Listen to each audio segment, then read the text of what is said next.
Gusto po ba ninyo makita ang itsura ng isang 77.199 million pesos worth na riverbank protection structure? Tingnan po natin. Nasaan na nga ba? Ewan ko, Mr. President, dahil wala tayong makita. Kahit ano pang suyod ang gawin namin, hindi namin makita o mahagilap ang flood control project ng Darcy and Ana Builders. Hello Darcy and Ana, nasaan ang flood control?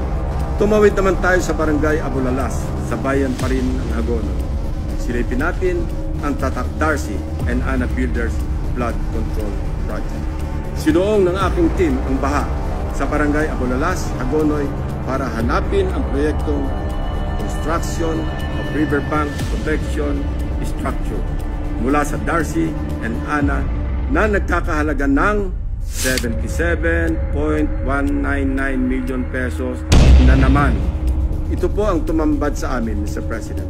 Nakikita niyo po ba ang pagkakatayo ng flood control structure? Hindi niyo po talaga makikita, my dear colleagues. Guni-guni lang kasi ang flood control structure o riverbank protection kung saan dapat nakatayo ang Darcy and Ana project. Very distinct, very distinctly those projects.